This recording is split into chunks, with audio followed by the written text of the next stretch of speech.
Naku, yan ho ang mga malulupit na punto de vista nitong si Prof. Malutikia. Tigilan na yung puro daldal Marcos Jr. Oras na para magtrabaho. Nakakatatlong taon ka nga naman. Wala ka pa rin nagawa mapahanggang sa ngayon. Pero bago ho yan mga kababayan, isang like at isang subscribe. Masaya na ho tayo dyan sa mga gusto sumali sa ating community. Yung join button, nandyan lang ho sa baba. Wala ho tayo maraming pag-uusapan dito sa video na to. Rekta na ho tayo dito kay Prof. Malutikia. Game. Sa inyong mga nanonood at tagapakinig. Magaling Dito ho po ito, sa magaling. panawagang courtesy resignation po ni Pangulong Marcos Jr., may significant na ba kayong pagbabagong nakikita para sa significant na pagbabago sa huling tatlong termino ng kasalukuyang administrasyon, Prof? Alam mo, Admar, kasi itong resignation na ginagawa, ngayon, pati GOCC heads kasama na, no? Malawakan yung resignation, pero wala ako masyado nakikitang pagbabago kasi meron namang dapat mga kalihim na siguro binigyan ng walking papers, pero parang hindi nakakasama. Unang-una dun sa economic team, hindi ako naniniwala na yung economic team dapat mag-remain intact. Bakit? Kasi nakita natin kung paano binastos ang ating General Appropriations Act. Nakita natin kung paano ang PhilHealth at ang iba pa mga trust fund na linikom para gamitin sa kung saan, 'di ba? So yung growth rate natin ay 5%, the lowest in the history during the campaign period. Nakita natin 'yon. Oo, bumaba ang inflation pero hindi nararamdaman ng tao 'yan in terms of prices. So, para sabihin mo yung economic team will remain as is, yan na ang magiging polisiya hanggang 3 years down the road. Yung pagpapalit sa DENR, hindi masyadong klarado kasi kung ano ba ang ginagamit na batayan. Kung ang batayan ang sabi nga yung kalihim ng DENR lipad ng lipad daw, siguro kailangan mong tingnan bakit lumilipad. Kung tungkol sa climate change yun, o kaya sa SDG, kailangan mapag-usapan yun with other countries. Hindi ko nakikita na yung kung ang pagbalasa niya sa kabinete ay dahil sa resulta ng eleksyon, sino ba ang treasurer? Sino ba ang naging problema sa BARM kaya walang alyansa na nanalo? Dapat kasi alam na niya kung sino hindi yung parang inaasahan ng tao may reboot pero wala namang reboot na nangyayari. Wala. Opo. Talagang itong si Prof. Malutikia, pagka ito talaga ang humimay sa mga issue, talagang mapapapakinig ka eh. Iba ho talaga tong alin na to pagka siya ang sumalansan, no? Nagpaliwanag sa mga issue. Yun nga ho mga kababayan, actually yung obserbasyon nitong si Prof. Malutikia, hindi lang naman ho siya ang merong ganong klaseng obserbasyon. Magiging si Atty. Vic Rodriguez, yung mga nagsalita diyan sa courtesy resignation na panawagan nitong si Marcos Jr. sa kanyang mga gabinete, ano lang ho, cosmetic ika nga lang. O di naman ho kaya publicity stunt lang o diversionary tactics. Mainit ang issue ng impeachment na kung saan hindi na matutuloy, walang makukuhang boto, bigla ho siyang aarangkada na ako talaga ayaw ko ng impeachment. Bigla ho siyang merong ganong mga punto de vista. Ngayon naman ho mga kababayan, ang asentimiento ng ating mga kababayan nung panahon ng kampanya ang mahal na presyo ng mga pangunahing bilihin, korupsyon. Bigla ho siya nanawagan ng courtesy resignation na hindi naman ho natin nakita, hindi ho nagkaroon ng matinong resulta, ika nga. Yung mga individual na iniisip ng ating mga kababayan na dapat matanggal sa gabinete, yun ho ang rinitain niya. At yun naman hong dapat na ma-retain, yun naman ho ang pinagtatanggol niya. Yun nga hong nakakatawa dito sa dito sa courtesy resignation na to. Ano po ba yung mas mainam na nakikita niyo po Idol natin yan. Si Sir Admar V. Magaling. mas epektibo at mas convincing sa mata ng taong bayan? Yung ganito na courtesy resignation, yung parang generic, tapos pipili lang siya, or yung diretso tumbok talaga kung sino yung hindi nagpe-perform ng tama tingin niya problema, yun agad yung tatanggalin. Oo, Admar, diretsuhin mo na, wag mong, kasi parang ang buong bürokrasya naka-stand still. Coming from an election na ganun ang resulta, you need to recalibrate and make sure programs and policies, plans, programs are implemented. Hindi ko inaasahan ng sagot niya sa nangyari sa election na isang podcast ng pag-amin. Oo, alam naman natin, madali ang salita. Ang napakahalaga ay aksyon. I would rather get him, yan sinasabi niya, yung 20 pesos per kilo, i-launch na nationwide, hindi yung lahat PR lang, no? Klaraduhin niya, kasi sabi niya, I will sustain this. Paano mo masusustain yan? May parte na subsidy na galing sa local government. So mamimili sila ng local government na kaya mag-subsidy nung parte ng local government. Yun yung una. Pangalawa, yung dapat klarado sa taong bayan, merong mga bali-balita kung sino yung treasurer, kung bakit nawala yung pondo na pang-eleksyon, yung pondo bang pang-eleksyon, galing yun sa taxes ng mga tao. Kailangan maging transparent kasi yung process at masabi sa taong bayan, ito ang scorecard kong gagamitin across agencies. Wala namang ganun sinabi. Kaya lahat ng tao naghihintay. At medyo matagal-tagal ito kasi ang balita ko mukhang minamasahin na. Merong ine-expect na pagpapalit sana dun sa executive secretary pero hindi naman yun natuloy. Merong ine-expect na pagpapalit sa special assistant. Mukhang hindi rin yun matutuloy. So maraming mga tinitingnan ang taong bayan. Merong ine-expect na pagpapalit sa DPWH. Merong ine-expect na pagpapalit sa DSWD. I mean, ang daming ahensya ng gobyerno na ginamit para sa eleksyon na dapat may accountability. So, kailangan may transparency dun sa proseso. Ngayon, GOCC naman ngayon ang susunod. So, kung ang GOCC ay hindi nag-agree na ang trust fund namin ay ilipat sa treasurer at gamitin para sa ibang bagay, medyo nakakabahala yon. So, kailangan siguro klarado at tinutumbok. Kasi ang kailangan ngayong sabihin, ano ba yung vision ko for the next 3 years? Definitely yung inaugural niya, iba na sa ngayon. Yung inaugural, yung resulta ng midterm, at saan ko dadalhin ang bayan in the next 3 years. Hindi ka na pwedeng mag-launch ng bagong infrastructure. Kasi wala namang infrastructure sa kasaysayan natin na natatapos sa 3 years unless na umpisahan na at tinuloy lamang. Yun yung mga bagay na nakakaalarma kasi palawak na ng palawak yung call for resignation. Ano ba ang gusto mo mangyari? Bagong muka, which means kung bagong muka, yung learning curve titingnan natin at papasok ang 20th Congress na ang budget pag-uusapan. So sino magde-depend ng budget na na-approve na ngayon? Yung bago.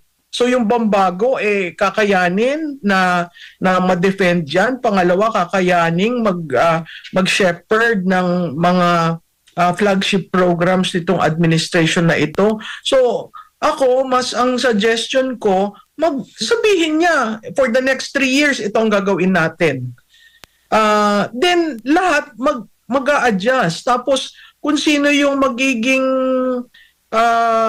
bastonero per flagship, yun ngayon ang titingnan kung sino ang kalihim.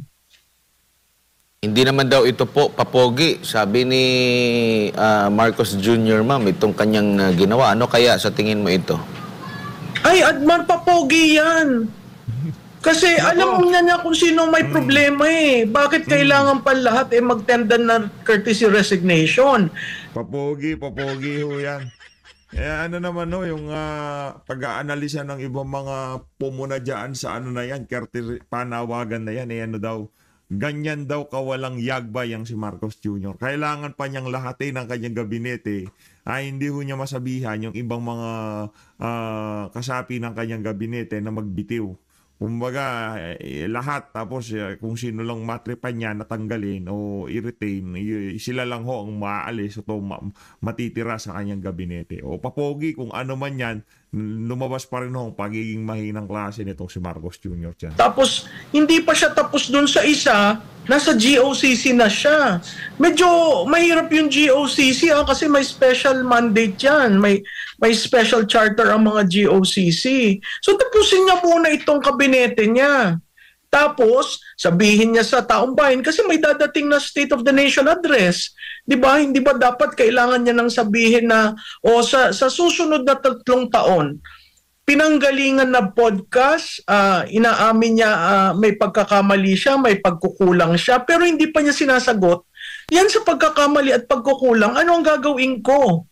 So itong mga ginagawang courtesy resignation para sa akin ay very artificial dahil hindi pa alam natin at siguro niya ano ba yung flagship programs ko in the next 3 years. Yun na yun. Kasi ang 3 years napakadali na. So kung wala kang nasimulan na inaugurate, meron kang matatapos. To the point, ma'am, na ang taong bayan nanawagan na rin na bakit kaya hindi na lang siya ang mag-resign. Pero may sagot naman siya na hindi siya magre-resign dahil wala naman daw siyang problemang inaatrasan. Ang problema, meron ba siyang problemang sinusolusyonan? Prof? Tama ako dyan, Admar, tama, nag-agree ako dyan sa statement mo, no? Wala kang tinatakbuhan. Sa tingin ko, klarado yung first 3 years, takbo lang siya ng takbo. Nako. Diba? May problema sa budget. Anong ginawa niya? May problema sa PhilHealth. Anong ginawa niya? May problema sa pinsan niya. Anong ginawa niya? Huwag natin kalimutan yung People's Initiative. So lahat yan, since 2023, budget ang inuuga nila. So, anong solusyon mo doon? 'Di ba? Kaya nga umabot sa Supreme Court at hinihintay ang mga petition para magkaroon ng oral arguments kasi abay hindi ko alam kung ang definition ng pagtakbo niya ay iba. Ako, ang definition ko doon, hindi ko sinulbahan yung problema. Pinasa ko. Biro mong 3 years yan. I mean, we're not lacking of issues or instances when we can show he ran away from the problem instead of facing it.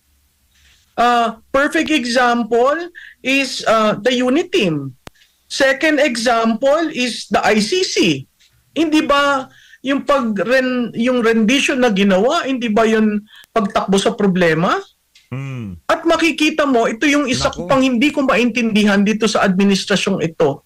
Wala bang nag-take note ng sinabi niya from day 1 hanggang ngayon? Kasi kung tayong taong bayan, nakikita natin ang biglang 180 degrees turn, no? Biglang ito yung sinabi niya, ngayon ito na. Yung mga publicity materials nga may date pa eh. Wala bang tao sa kanyang grupo na tinitingnan, sir, sinabi mo ito, ngayon bumaliktad ka. So, yun ang nakakahilo eh. There is no stability, no predictability, no certainty under this administration for the past 3 years. Now, I want that change. Grabe, no? Grabe yung sumalansan tong si Prof. Malutikia. Yan ho talaga ang ika nga ha. Sa nakalipas na 3 taon nitong si Marcos Jr., yun ho talaga ang mga nangyari. Wala ho siyang nagawa.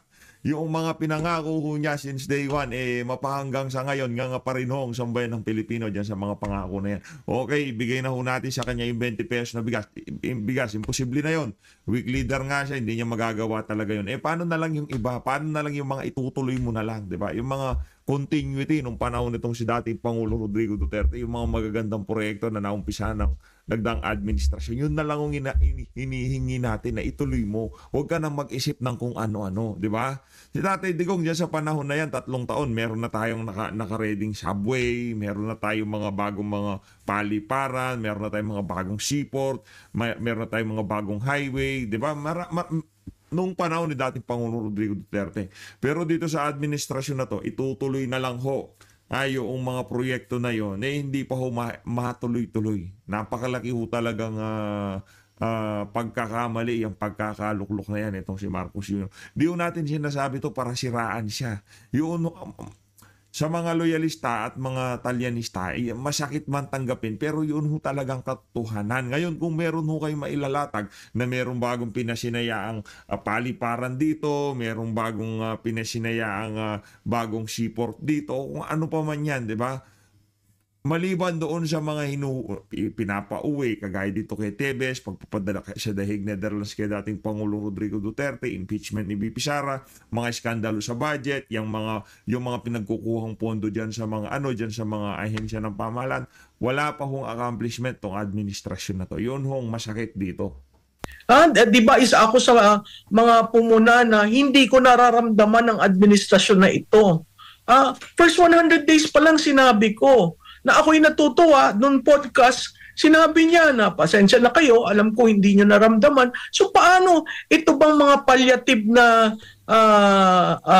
window dressing na may resignation, courtesy resignation, palawak ng palawak? Is that the answer? The answer is to launch your programs, to push through with the flagships, and plod on. And there have been instances in the past where a cabinet of an administration remained from day 1 to 0. Marginal lang yung pag-aalis. Meron naman talagang ang balasahan is based on nagawa ba yung mga inassign ko sa inyo. Remember, Admar, may sinabi pa siya doon na mabuti pa sa private sector. Pag sinabi mo, ginagawa. Dito, marami pang batikos. But that is the essence of governance. That's the essence of consensus building. So, hindi ko maintindihan yung sinabi niya sa podcast, ang dami niyang reklamong sinabi sa podcast, but you hold the reins of government. Nasa sayo. Di ba may sinabi pa siyang, siguro naging mabait ako, siguro dapat fearful. I mean, these things you don't say publicly. You just do it. Correct. And in doing so, you remember, balik ka uli sa inaugural mo. Ano ba yung sinabi mo sa inaugural mo? Kung ayaw mong balkan yung State of the Nation address na the past 3 congresses, balkan mo yung commitment mo sa tao yung inaugural. Kasi wala naman siyang campaign promise. Ang sinabi lang niyang campaign promise, unity ng unity. So, again, galing talaga tong si Prof. Malutigia. Wala ho siyang platapormang ilinatag. Ayon din ho ang puna sa kanya ng mga bumabatigo sa kanya nung panahon ng kampanya. Yang si Marcos Jr., wala ho siyang platapormang ilinatag. Sa lahat ng speech niya, puro unity, pagkakaisa, uunlad, basta nagkakaisa. Yan ho ang kanyang packaging. Kaya ho talagang, ano ho bang nangyari nung nanalo na siya? Ngayon, pagka ang isang kandidato, walang linalatag na plataforma at puro pambobola, ito ay konektado kay Marcos Jr., alam nyo na ho yan kung ano yan. Sa bagay, naging epektibo lang naman ho yung mga pambobola na yan, dahil kay Vice President Sara Duterte. Dahil doon sa pagbitbit, pagkarga nitong mga Duterte dito kay Marcos Jr. Pero kung iba yung katandem niya noong mga panahon na yun, tapos sasabihin niyo yung pagkakaisa na yan. Wala hong mangyayari yan. Yun hong ating sigurado. Titingnan mo, Mr. President, takbo ka ng takbo. Hindi naman namin alam kung saan ka pupunta. Nako. Yun ang problema natin. Good evening, ma'am. Si MJ po ito. Tsaka, ma'am, pag-usapan natin yung salita ng isang presidente Dahil sa politika o sa leadership, yung mga deklarasyon, yung mga treaty, lalo na yung Constitution, begin with words. Pero paano na lang, ma'am, kung ang salita ng presidente ay iba naman sa kanyang ginagawa? Many are saying na nagkakaroon daw tayo ng Janus-faced leadership sa mga panahon ngayon. Ma'am. Oo, MJ. Alam, parati kong sinasabi, talk is cheap, action is needed. So, instead na, katulad nun, nasa Malaysia siya, ang sinagot niya, impeachment, at saka yung call for his resignation, shouldn't he be talking about ASEAN? Shouldn't he be talking about what he said about the yung code na pinupursue ng ating mga kasamahan sa ASEAN? Shouldn't he be already bridging to 2026 when we chair ASEAN? Ako'y nalulungkot kasi 3 taon na tayong ganyan eh. Yan Janus face na sinasabi mo, mahirap gawin yan ng 3 taon. 'Di ba? Sasabihin mo ganito, bigla kang kakabig na ganito. Lahat diversionary. So, nasaan ang presidente diyan? At kung titingnan mo yung problema nitong administration, it all boils down to communication. You have someone, yung kanyang Barker na ang tawag ko dun eh. Yung kanyang Barker, in-insert during the campaign period, mas lalo nagkagulo ang messaging, na talks about policy, laws, plans, programs, and you have a president not talking about that.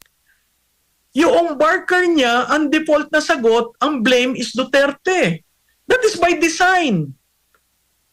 Diba? And then, in the podcast, you are reaching for reconciliation. I mean, I don't know if they understand Janus face. Kaya nga, no, ang labo nga ho nun, no, sa mga press con dyan sa Malacanang, lahat na lang ng issue binabato sa mga Duterte. Lahat na lang ho, puro Duterte. Maya-maya manghihingi ho siya ng reconciliation. Parang meron ho ata talagang diferensya yung mga banat na yan, itong si Marcos Jr.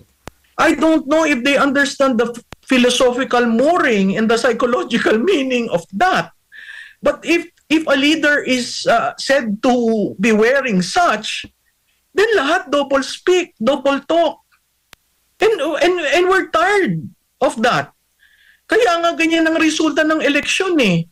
'Di ba? Kaya nakakabahala kasi May 12 tayo nag-eleksyon, mahigit na 1 linggo na nakakaraan, para naka-standstill pa rin tayo. Parang hindi natin alam saan ba dadalhin ito. Kasi nag-cleaning of the house. Habang nag-cleaning of the house, ano nangyayari? Yun ang nakakalungkot kasi napakabilis ng 3 taon. At dadaan na naman tayo sa process na highly divisive, which is the impeachment. Saan pupunta ang Pilipino? So 6 na taon tayong nagsayang ng ating panahon, ng ating taxes, ng ating social contract dahil gusto natin na ayusin natin ang ating bansa. Ma'am, ano pong mga undercurrents ang nakikita po ninyo sa mga panahon ngayon, especially after the elections at papunta sa 2028 presidential race na naman, isa na namang highly divisive political na magaganap? Alam mo, MJ, maaga ang dating ng 2028.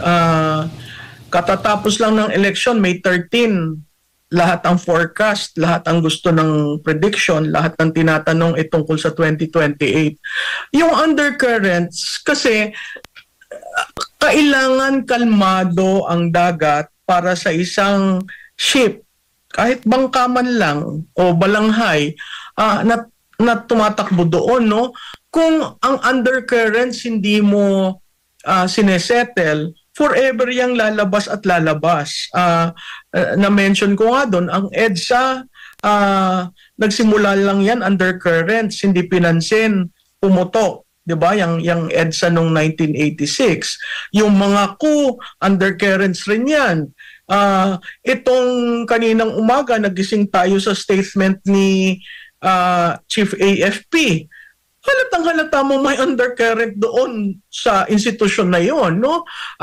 May undercurrent ang saan ka naman nakakita, hindi pa tapos ang 19th session, iilan na lang session days, but we have a speaker who already defines what the 20th Congress is, as if certain that he will be the speaker. So, sineset aside mo yung mga traditional norms ng pag-elect ng speaker, ng pag-oath ng mga members, 'di ba? Ng pag-define kung sino ang majority at minority. So, yung undercurrents kasi pag hindi na-handle ng tama, puputok at puputok. At pag pumutok, napakahirap solusyonan.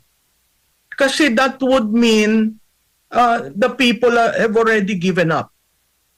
Na ayaw natin yan kasi ang Pilipino hindi na rin natuwa sa EDSA, 'di ba? 36 years of what? Restore lang ang political but the economic elites are still the same. So kaya nga after EDSA ang daming nagsuporta sa isang Duterte. So babalik na naman ba tayo diyan? Makikita natin dun sa pagkapanalo 552. Ano ba yung 552? Parang kung hindi mo titingnan yung personalities, parang stalemate pero nakabalik yung Dilawan, Pinklawan na 2. So kung babalasahin mo yung 552, parang diyan manggagaling yung 2028. So may impeachment ka, merong galawan na ganyan, merong ang ICC, meanwhile ang ekonomiya natin hindi umaandar, tapos ang bureaucracia natin parang hesitant ang mga career officials to do their thing kasi you have a president who just called for the resignation of everyone. Kung ganun, kunyari nag-submit si MJ ng resignation, sinong pipirma ng lahat ng transaksyon? Kunyari, may procurement, na hold yun. Dahil, sandali lang, nag-resign na ako, hindi ko alam kung hanggang saan. Ang daming, in terms of public administration, ang daming nakalimbo ang mga bagay-bagay na, siyempre yung kalihim ng ahensya, medyo, sandali lang, gagalaw ba ako? Ako ba inaan dito? So, ako, ang call ko dun sa kabinete, tapusin yung kabinete ng mas mabilis, at yung GOCC, kasi parang nagiging witch hunt eh. 'Di ba? Sino ba talaga ang tinatarget? Si Soljan lang? Yung mga ganyan. Kaya... Rekta, no? Si Soljan lang.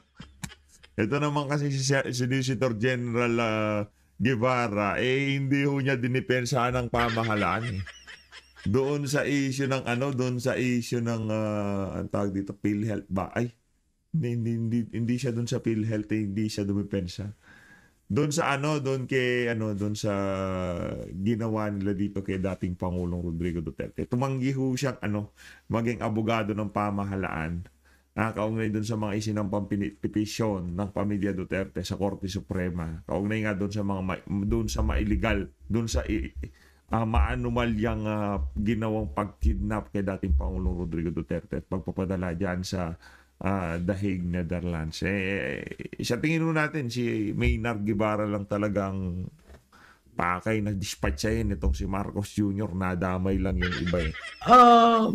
Nakakabahala kasi instead of trying to unite, which is a badly used term, but coming from that election, we're entering another divisive chapter.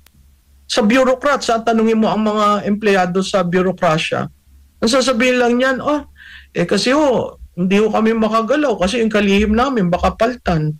So lahat sila frozen delight until the president decides, oh hindi, safe ka. Po ma'am, isa po sa mga malaking undercurrent na napansin is yung local absentee voting, yung resulta nun ma'am. Can you expound on that? Alam mo yan local absentee voting, hindi ko alam kung yan ang reaction ni Bronner, no? Pero diyan sa local absentee voting, parang 54,000 yata ang nag-register, 51,000 voted.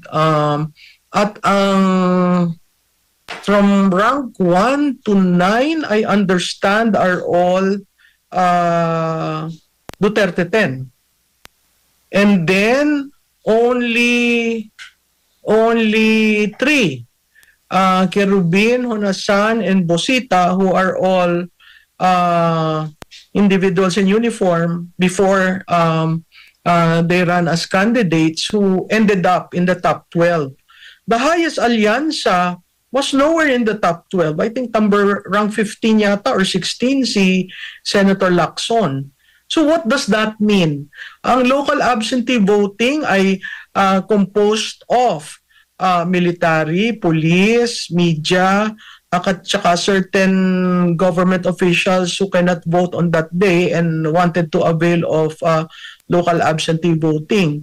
Doon makikita natin, kung yun lang ang pag-aaralan natin, that is a very alarming development, and that is a major undercurrent.